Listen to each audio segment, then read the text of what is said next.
Hello YouTube. In this video we're going to introduce the concept of slope, okay?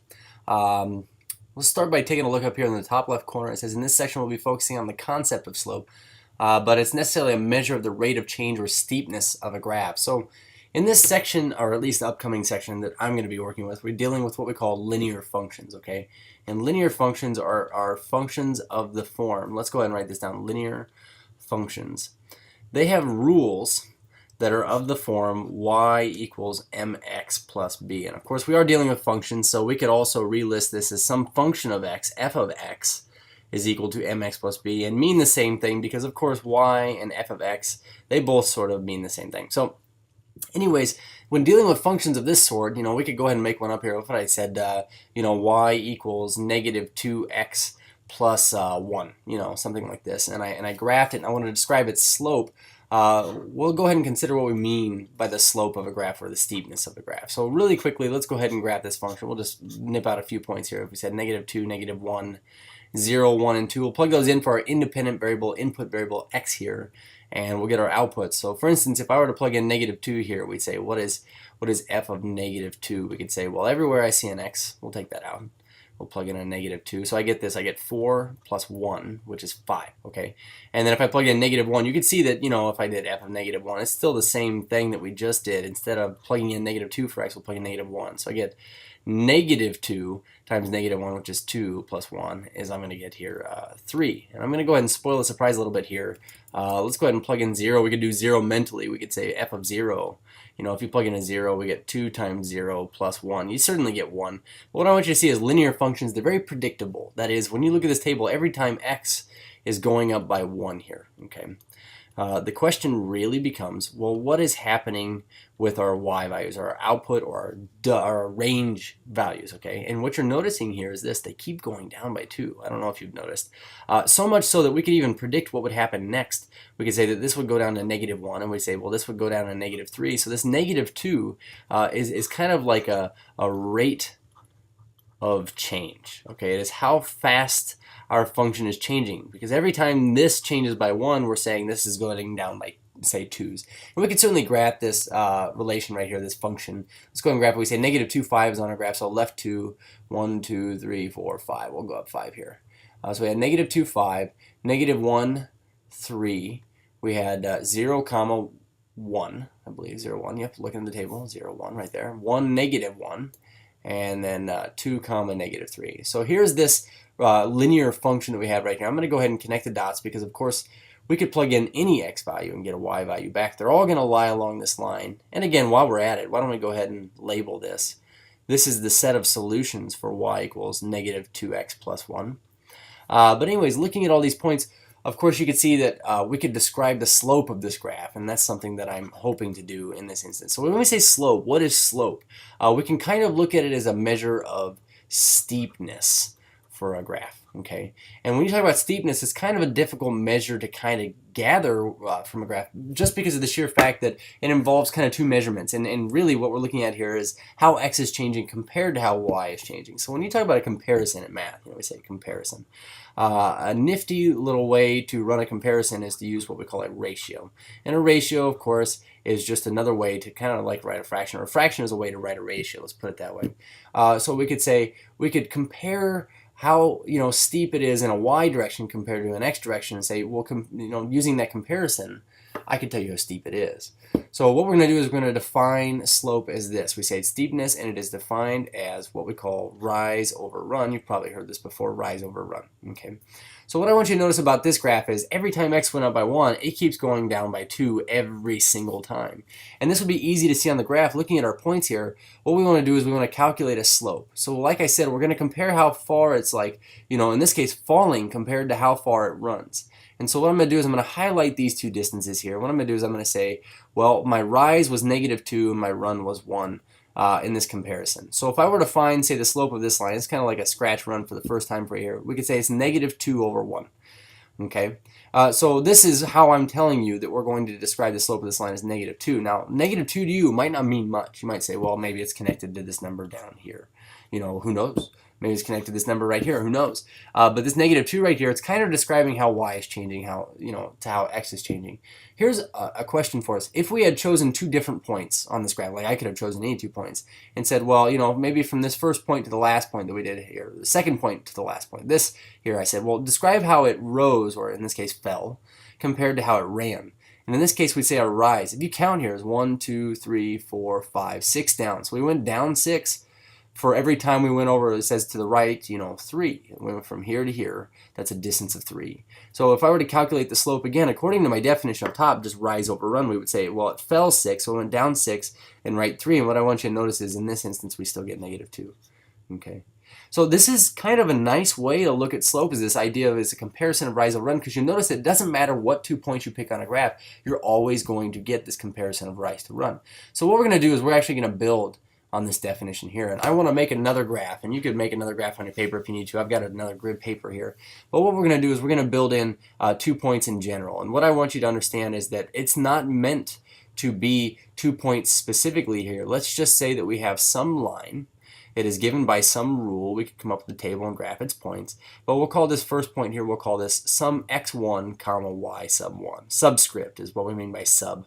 And then we say over here, we say, okay, so x2, y subscript 2, and then we say, okay, these are 2 points here, but what we wanted to do was we wanted to define slope. Okay, what do we mean by slope? And we said it's a comparison of rise to run.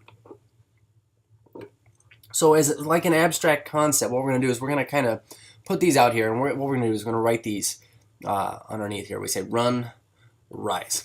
And it was the same comparison we made over here between any 2 points on the line, on this linear function that is of this form. But essentially, we could say it's rise over run. What I want to do is I want to calculate these distances. And so what we're doing is we're going into this assuming that we already know what these 2 points are. Like we would know them. And the nice thing is you don't even need to know them. But algebraically speaking, let's just say for now, we knew these numbers. And what I wanted to do was find out what is this distance in rise right here. How could I find this? And so the nice thing about it is we already knew that it was at a height of y2 there. And this point here, according to this, is at a point of y1, this height right here. So if I wanted to find the distance between y2 and y1, it's kind of like saying, well, how far apart are they, you know?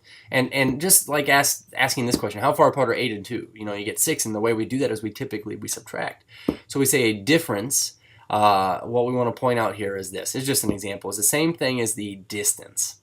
And so we use distance or differences in math to find distances. So we're going to say this is some distance y2 minus y1. That's what we want to put in.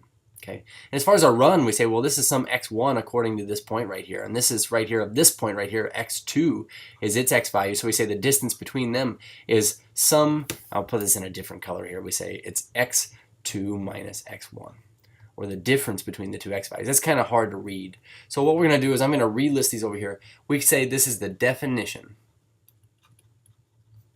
of the slope of a line between 2 points. So we say between 2 points. And these points in general are x1, y1, we're saying, and x2, y2. So what we're saying is as long as we have 2 points, the definition of slope is always going to be as follows. We say slope is given by the letter m. It just is. You know, that's something I didn't write up here, but we say slope. We could write that underneath here. But we say m is equal to the rise compared to the run of any linear thing, or, you know, maybe non-linear thing. We can get into that later, but we say rise over run, and we say rise. Well, how would I measure this rising distance, how far it rose? And what you could see is we came up with an expression here that would give us the rise. We say, well, what we'll do is we will say take the y value of the second point minus the y value of the first point, and that's how far it must have changed, okay? And the same thing here is we say x2 minus x1 is how we'll measure the change in x, is how we said that here. Okay, so this is important. We can always use this formula to help us find the slope of a line through 2 given points. So we're going to use this to actually pursue what we need to talk about up top, but I also want to write this here. We say change in y.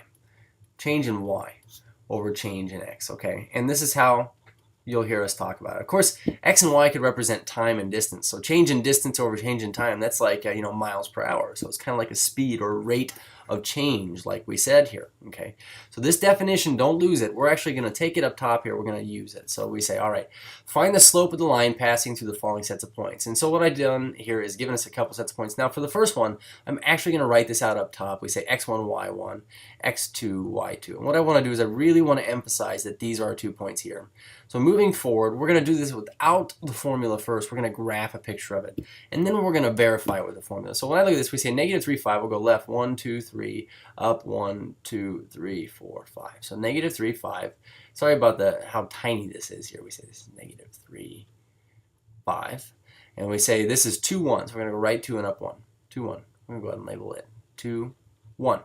But if we were to pass a line through these, the question is, okay, so what's the slope of the line passing through these points, assuming that I can draw a line that does it?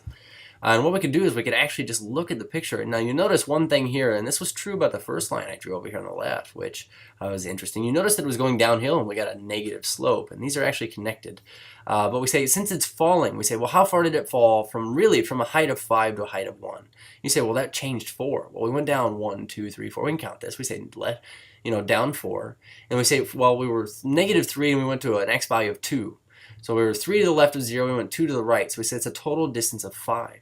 So we say, well, what is our slope in this case? We'll say, well, then the slope is negative 4 over a positive 5. And I want us to notice here that this is okay that we get a fraction like this. This just tells me that your graph fell 4 for every 5 that it ran, okay?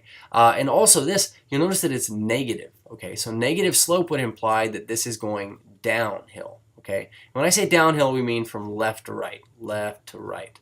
Okay, so let's take a look at this next example. It says 2, 6, and negative 1, 4. 2, 6, and negative 1, 4. So we say left or right 2, 1, 2, 1, 2, 3, 4, 5, 6. So 2, 6, I'll label it 2, 6, and we say negative 1, 1, 2, 3, 4. Okay, and obviously the thing I want to point out here is this. In this instance, when you look from left to right, this line has kind of got a moderate steepness. Okay, when you looked at the line we did last time, you couldn't really tell it was a moderate steepness, but it did more running than it did falling. So, it was a little bit flatter. We could say this one here, when I look at this and I highlight this, I say, you notice that I went up 2, right 3. So we say the slope here is I rose 2 and I ran 3. So we just say 2/3. I also did more running here than rising. So this is a little bit flatter than what you would consider normal. But you'll notice that it was positive here. I want to highlight that as well. So positive means that it's going uphill.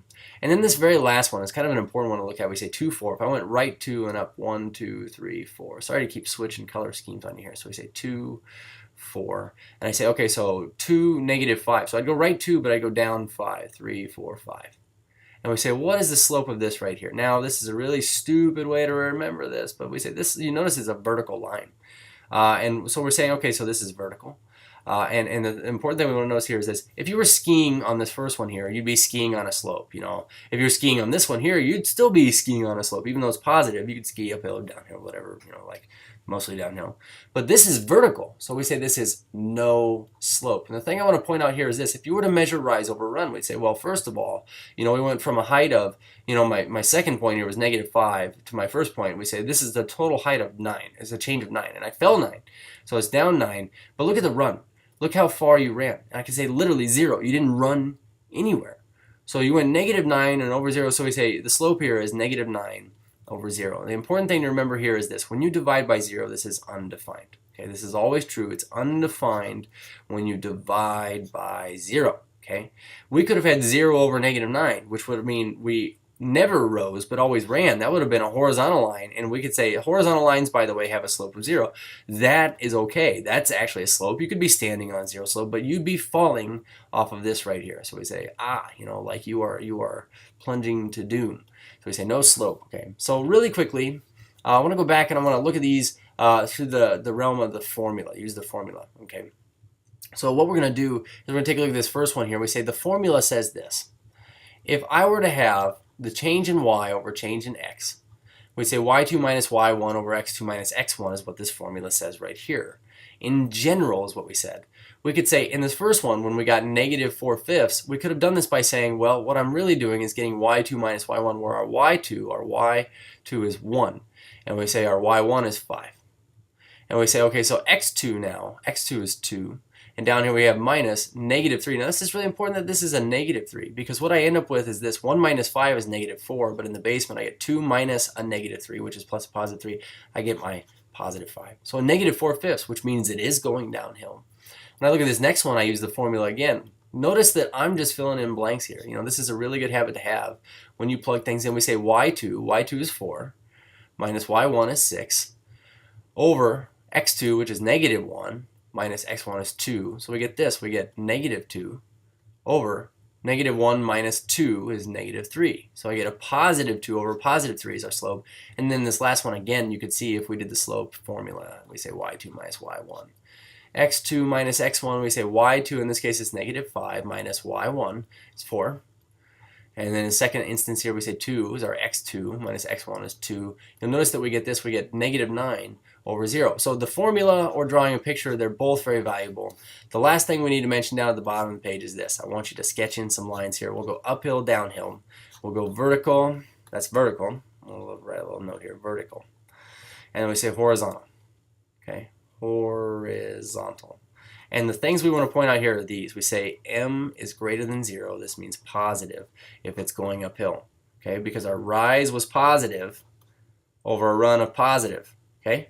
If we were doing this, in this instance, we would have said negative over a positive. So m would have been negative because we would have had a rise over run, which was a negative divided by a positive, which is negative, less than 0. Vertical, we said, is undefined. We can also say that this is, in words, we say no slope. That's an acceptable answer, no slope. You'd be falling. And the last one here, horizontal. This would mean that slope literally equals 0.